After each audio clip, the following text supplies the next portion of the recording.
KBS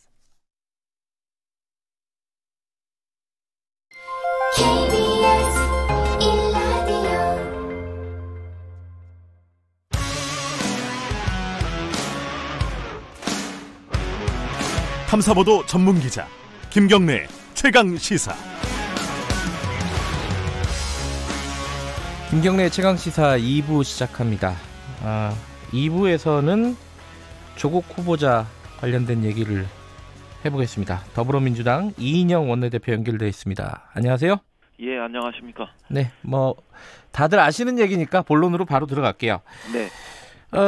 자유한국당에서 인사청문회 보이콧 얘기를 하다가 일단은 유보를 했습니다. 근데 이제 네. 논리가 피의자 신분이 될 수도 있는 사람을 어떻게 법무부 장관 후보자 인사청문회를 할 수가 있겠느냐.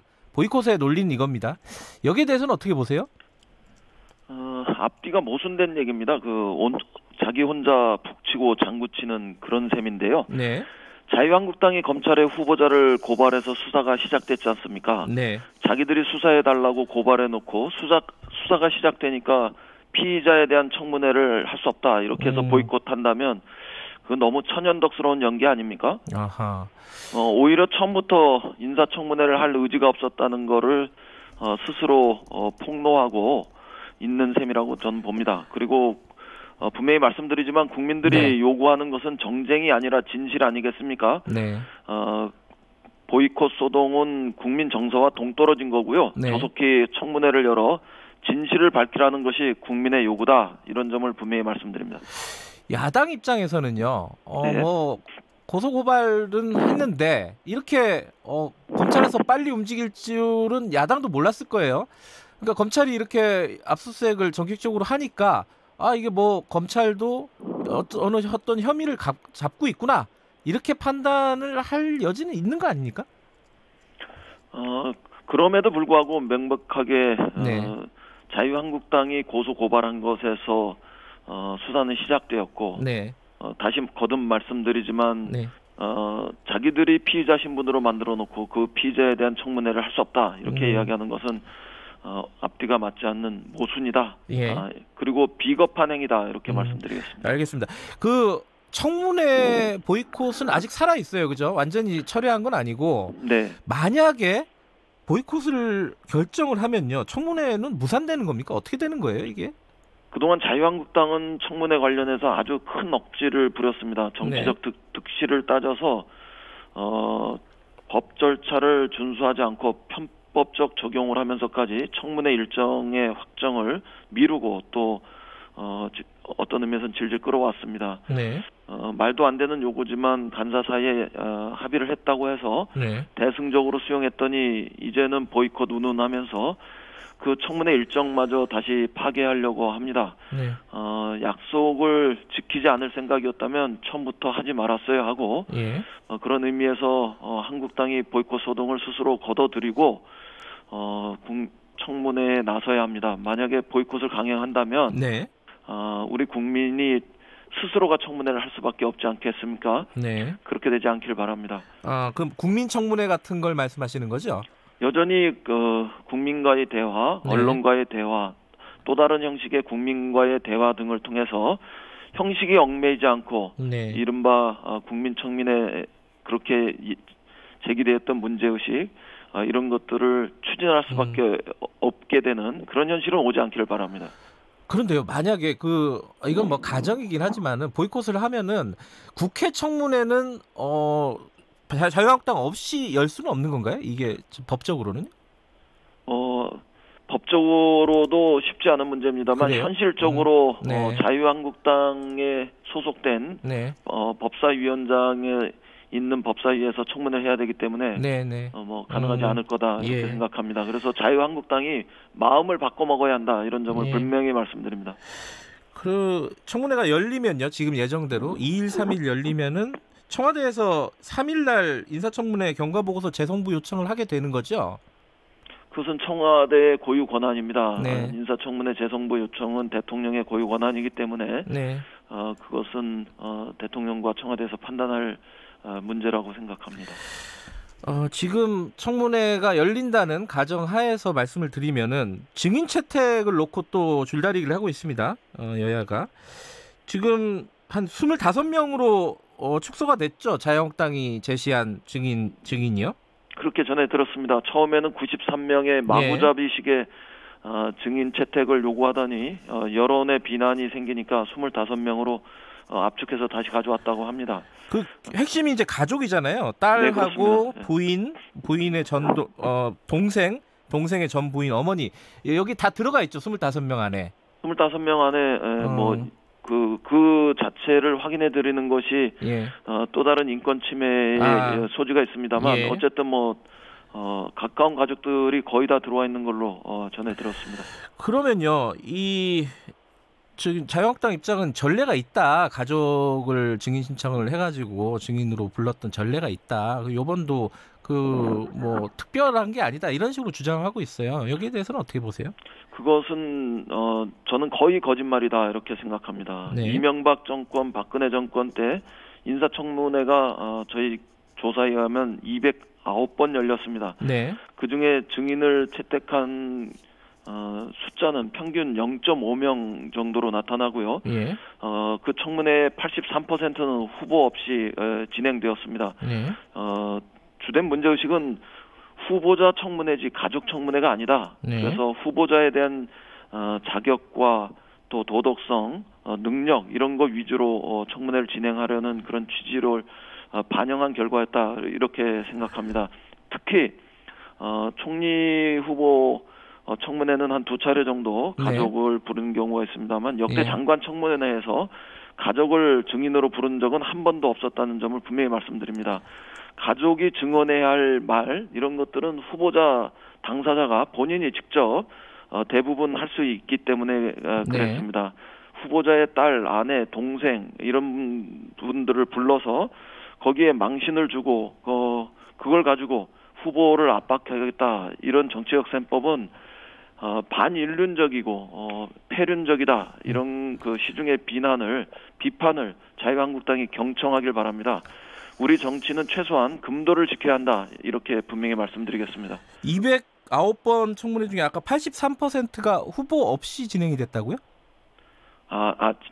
저 정정하겠습니다. 증인 없이 증인 없이 인사청문회가 진행되었습니다. 헷갈려갖고 제가 잠깐 여쭤봤고요. 근데 이번 그 증인 명단에요.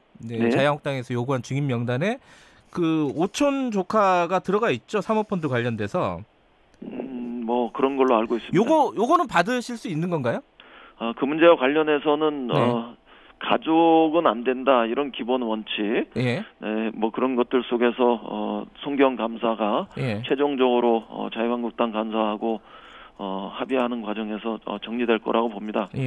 아직 구체적으로 이 사람은 되고 저 사람은 안 되고 이렇게 결정하신 건 아니다 이 말씀이신가요? 사람 한 사람에 대해서 구체적인 기준을 적용하진 않겠습니다만 전체적으로 가족을 청문회로 부르는 것 그것은 비윤륜적이고 경우에 따라서는 폐륜적 행위에 해당할 수 있고 청문회라는 이름을 가장 빙자해서 아주 지독한 인권 침해 그런 요지도 있기 때문에 한 사람 한 사람의 문제로 접근하지는 않겠습니다. 알겠습니다. 압수수색 얘기 좀 여쭤볼게요. 이인영 원내대표께서도 압수수색을 당연히 보거나 예측을 하지 못하셨을 것 같고요. 네. 지금 이해찬 대표 같은 경우에 굉장히 격앙된 반응을 보였습니다. 나라를 어지럽히는 행위, 검찰의 적폐 이런 얘기를 했습니다. 이인영 원내대표 생각도 같겠죠? 네, 검찰의 압수수색 문제는 대단히 이례적이고 그런 점에서 매우 유감입니다. 청문회를 앞두고 후보자를 검찰이 압수수색한 것은 어떤 의미에서는 국회의 정상적인 청문 절차에 영향을 미칠 수 있기 때문에 그렇게 되지 않길 바랍니다. 또 만에 하나 검찰이 보여준 정치적 중립을 훼손하는 행위가 이번 사례를 통해서 다시 반복된다면 검찰개혁에 대한 국민적 요구 이런 건 더 거세질 거다 이런 점도 검찰이 명심하길 바랍니다. 특히 그 압수수색 하루 만에 압수된 정보가 언론에 흘러나간 점 이런 것은 상식적으로 납득하기 어렵습니다. 과거 검찰이 보여줬던 잘못된 행태가 이 과정에서 되풀이되고 있는 건 아닌지 이런 점을 분명하게 주시하고 있습니다. 근데 이게 참 헷갈립니다. 과거 정부에서 검찰이 이런 어떤 언론 플레이를 하고 이런 부분들은 굉장히 친정부적인 색깔이 강했어요. 그러니까 그 현 정부의 눈치를 보거나 현 정부의 뭐 시녀 역할을 하면서 벌어졌던 일인데 지금은 살아있는 권력에 대한 거란 말이죠. 이 부분을 어떻게 받아들여야 될지 이 국민들이 여기서 헷갈릴 것 같습니다. 이걸 좀 정리를 좀 해줘 보세요. 검찰은 법에 의거해서 원칙대로 수사를 하는 기관이지 그것이 친정부든 아니면은 비정부적이든 정치적인 고려에 따라서 수사를 하면 절대로 안 된다 이런 점은 분명히 말씀드립니다. 정치적 독립성, 중립성 이런 것들을 검찰이 확고히 지켜나가야 되는 것은 물론이고 더 나아가서 검찰이 가지고 있는 비대한 권력 이것을 개혁해내야 된다 이런 것들이 우리 국민의 또 다른 명령이라는 점을 저희는 잊지 않고 있습니다. 정치적인 고려라고 하면은 요번에 검찰의 전격적인 압수수색이 정치적인 행위라고 일단 판단을 하시는 거잖아요. 그 문제까지 아직 확대 해석하지는 않겠습니다만 과거 검찰이 이른바 언론 플레이 등을 통해서 피의 사실을 유포하는 행위 이것은 명백히 정치적 행위 아니겠습니까? 그렇지 않다면 공개 수사로 전환해서 공개적인 그 수사 결과를 브리핑해 나가는 것이 바람직하지 이런 그 정치적 행위는 다시는 반복돼서는 안 된다 이런 점을 분명히 말씀드립니다. 지금 검찰이 그 검찰 개혁의 어떤 핵심인 조국 후보자에 대한 어떤 저항 그리고 현 정부의 검찰 개혁 방향에 대한 저항 이것의 일환으로 지금 압수수색이나 이런 것들을 진행하고 있다 이렇게 보는 시각이 있습니다. 여기에 대해서는 어떻게 보세요? 일각에서 검찰 개혁에 대한 반발이 아니냐 이런 우려가 있는 것도 잘 알고 있는데요. 만약 과거 검찰 특히 정치 검찰의 기득권을 지키기 위한 이런 잘못된 행태에서 못 벗어난 그런 정치적 의도가 있다면 저는 국민의 가혹한 비난에 직면할 것이다 이렇게 말씀드립니다. 어제 그 백혜련 의원께서 저희랑 인터뷰를 했는데 이렇게 얘기를 했습니다. 이런 어떤 압수수색, 전격적인 압수수색은 문재인 정부 검찰이기 때문에 가능하다. 이건 좀 긍정적인 얘기 아니에요? 이게 약간 좀 또 서로 다른 얘기라서 좀 헷갈려서 여쭤봅니다. 그렇게 해석할 수도 있겠습니다. 그러나 분명한 것은 검찰 개혁은 시대적 과제고 검찰을 넘어 그 누구도 이 시대적 과제 국민의 명령을 거역할 수는 없습니다. 이것이 윤석열 그 검찰이 문재인 정부 하에서 가능한 일이었다 하더라도 그것은 검찰의 정치적 중립성, 독립성과 관련된 것이어야지 검찰이 가지고 있는 비대해진 권력 이런 것들을 개혁하는 데서 저항하는 것으로 나타나서는 안 된다 이렇게 말씀드립니다. 근데 지금 이제 조국 후보자 같은 경우에는 뭐 여론도 그다지 그렇게 우호적인 것 같지는 않습니다. 상대적으로 보면요.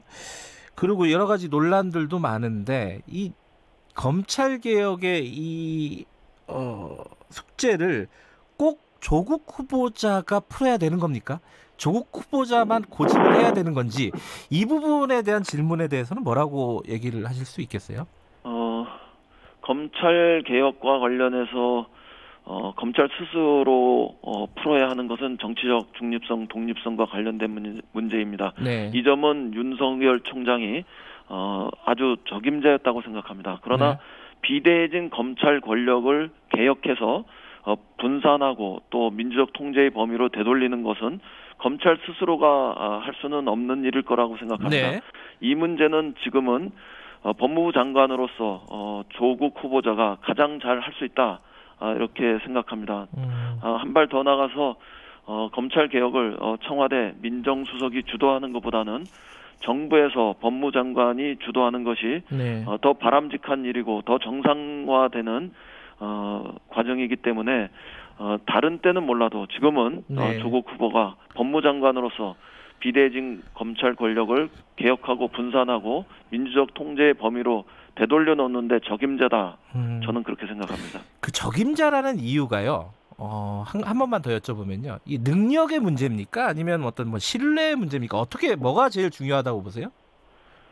지금 조국 후보를 예. 법무부 장관으로 우리가 그 받아들이는 이유는 네. 핵심적으로 검찰 개혁, 사법 개혁과 관련한 적임자이기 때문입니다. 네. 이 과정에서 최근 조국 후보를 둘러싸고 정서적 괴리감, 네. 박탈감, 상실감 이런 것들이 확산된 것도 사실입니다. 이 문제와 관련해서는 청문회 과정에서 이른바 가짜 뉴스나 의혹 부풀리기로 이루어진 부분에 대해서는 네. 후보 스스로가 객관적 실체, 진실을 설명하고 그래서 법과 제도에 입각한 부분들은 해명을 해야 되겠지만 네. 또 다른 한 측면에서는 정서적 괴리감, 상실감 이런 것들을 해소하기 위해서 보다 진솔한 자기 삶의 고백과 또 겸허하게 삶을 살아가겠다는 다짐 이런 것들이 우리 국민들의 가슴에 전달될 수 있어야 하고 그런 과정에서 함께 정서적 치유의 과정도 일어나고 또 진실에 대한 국민들의 이해 이런 것들이 높아진다면 조국 후보가 다시 국민 속에서 힘을 받고 검찰 개혁의 에너지를 충전할 수 있는 그런 기회도 될 수 있겠다. 저는 그렇게 기대하고 있습니다. 알겠습니다. 마지막으로 하나만 더 여쭤볼게요. 그 정개특위 오늘 그 패스트트랙 안건 이거 의결을 하는 겁니까? 강행을 하는 건가요? 어떻게 되나요? 정개특위에서 예. 표결 여부는 아직 예. 최종적으로 결정되지는 않았습니다만 네. 정개특위 상황을 보아가면서 판단하겠습니다. 예. 아직까지 결정되지 않았다. 그러나 우리로서는 기다릴 만큼 기다렸고요. 예. 더 이상 기다리는 것만이 능사는 아니라고 생각합니다. 네. 5당 원내대표가 작년 11월 선거제 개편에 합의했었고 네. 벌써 10달이 지났기 때문에 논의가 부족했다 이렇게 생각하진 않습니다. 그래서 알겠습니다. 더 이상 기다리기보다는 개혁된 선거법으로 내년 총선을 치를 수 있도록 하자. 이런 그 약속을 지키겠습니다. 알겠습니다. 청취자 여러분들은 무슨 말인지 알아들으셨을 것 같고요. 자, 오늘 말씀 감사합니다. 네, 고맙습니다. 더불어민주당 이인영 원내대표였습니다.